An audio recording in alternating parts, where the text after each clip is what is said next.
primeiro lugar, usufrutos. Usufrutos, vamos chamar agrário, não é, o código não o refere assim. Isto porque, pensar sobretudo aos jovens de reais, as coisas objeto de usufruto agrário têm de ser aproveitadas para os fins produtivos a que se destinam. Quer dizer, a tal salva rerum substância não é inércia. É se o bem é produtivo, tem que continuar a produzir para manter a função. Se houver um usufruto sobre um olival, o usufrutuário tem que continuar a fazer as podas do olival.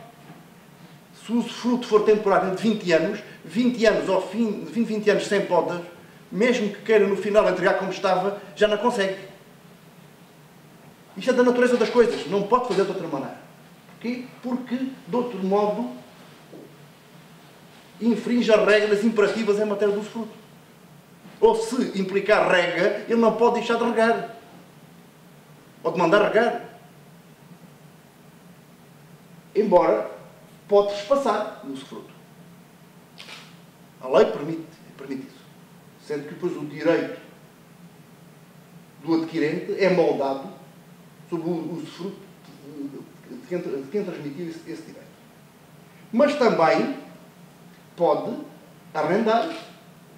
Não tem apetência, não tem conhecimentos, não tem vontade nenhuma, arrenda. E encarrega o arrendatário de efetivar os atos de administração do bem objeto do usufruto. Também pode pensar, se o usufruto for sobre animais, uma parceria pecuária. Parceria florestal foi um granosalis, o que hoje se admite é um contrato misto de arrendamento e parceria no arrendamento florestal. Quando uma parte da renda pode resultar dos resultados da exploração. Mas fica sempre, foi essencial, fica sempre responsável pela conservação. Logo, mantém um poder de controlar o modo como o arrendatário ou o parceiro atua. Porque ele vai responder perante o proprietário no final do usufruto. Além disso, pensar, neste 1447, temos um regime comum.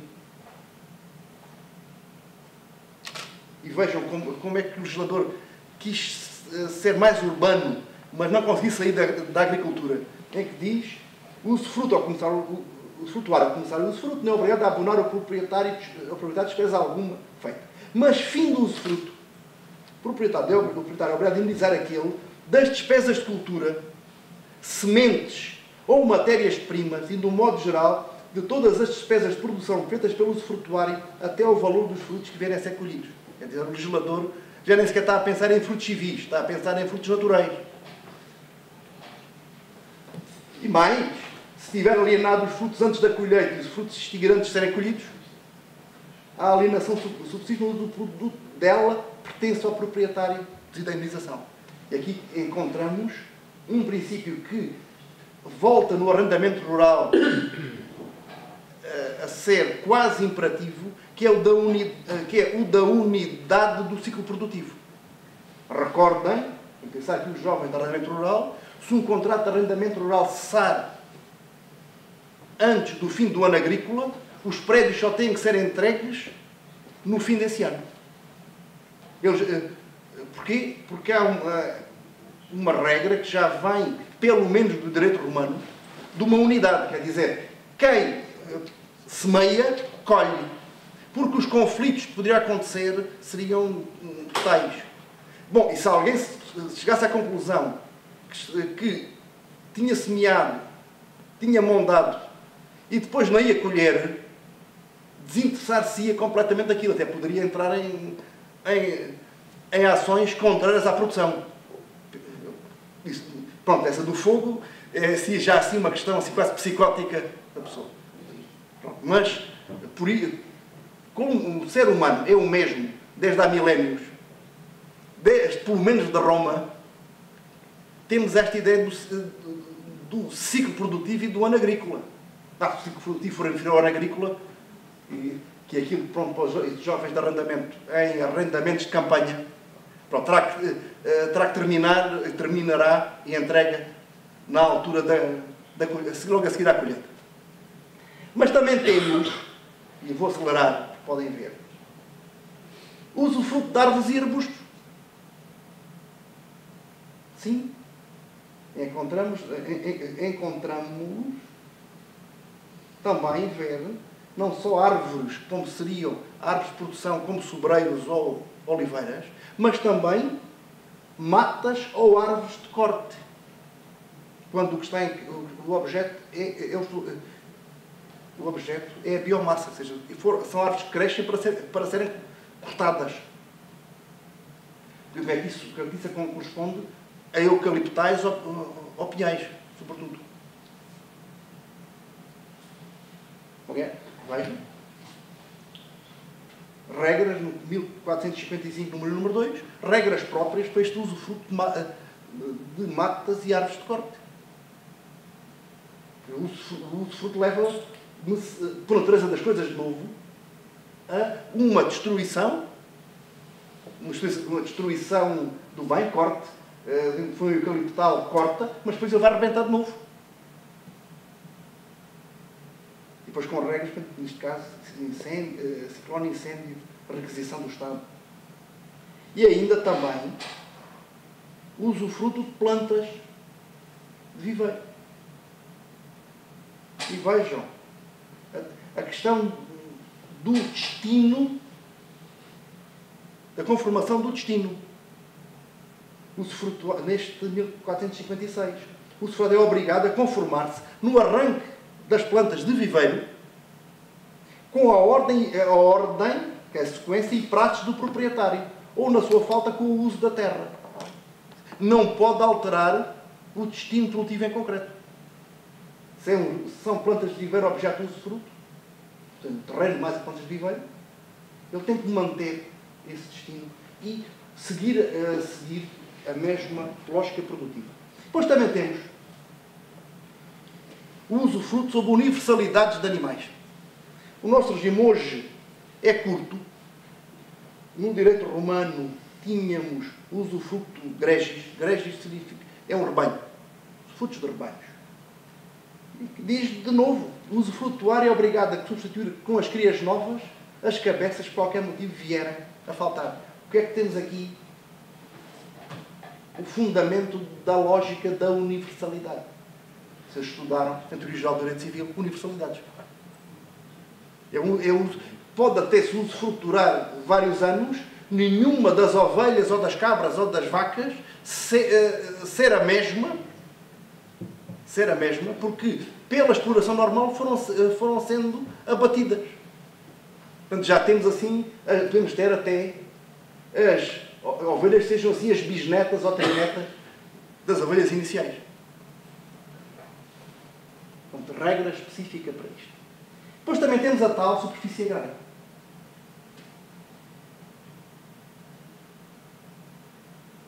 E é aquela questão. Como eu exponho, embora o edifício e outras construções também possam estar afetas à produção agrícola, fazemos um usufruto sobre construções para a agricultura, para um celeiro, para uma suinicultura, para uma adega, um lagar, também seria um dentro de superfície ligado à agricultura. Mas isso aí não haveria diferenças, até onde eu consigo chegar, diferenças de regime face a uma outra superfície, em vez de ser uma adega, a ser uma oficina de automóveis. Agora aqui, estou a pensar em termos de superfície sobre árvores ou arbustos. O legislador refere como fazer ou manter plantações. Aqui seriam, essencialmente, culturas permanentes. Nós só temos a definição legal de culturas permanentes na Lei do Ordenamento Rural, culturas agrícolas não integradas em rotação, com exclusão das pastagens permanentes, que ocupam as terras por 5 anos ou mais e dão origem a várias colheitas. E porquê? Por fazer esta distinção, porque a doutrina é unânime em entender que o direito de superfície sobre plantações não se aplica a sementeiras, não se aplica a cereais, a girassol, terá de ser será plantas que se mantêm. Aliás, encontramos, a propósito da sessão industrial, uma diferença entre as plantações e as sementeiras, dentro do próprio Código Civil. Portanto, temos que ter um pouco mais de cuidado.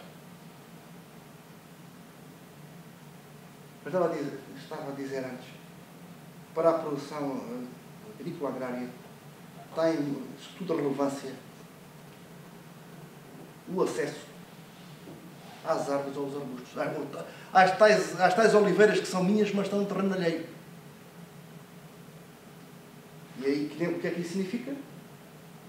Constituição ex lege das servidões necessárias ao uso ou fruição da obra, no caso das árvores. E que, sem acordo, os percursos e os modos de chegar às oliveiras para as tratar ou para as colheitas, o legislador não encontra melhor solução serem fixadas pelo Tribunal.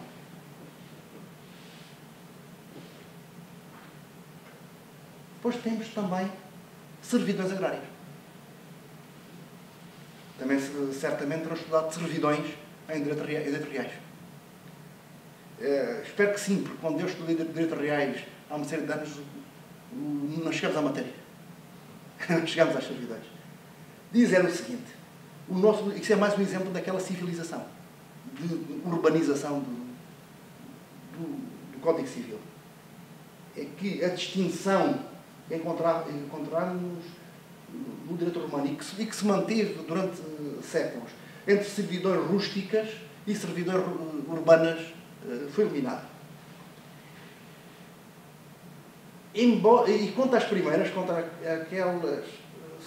aqueles direitos sobre prédios rústicos, só ficaram no Código, e vamos dizer, vestígios quase arqueológicos das servitudes aquedutos. Porque as outras servidões, as servidões entre romanas eram como todas típicas. De ter actos de passar, de circular, entrar no regime comum.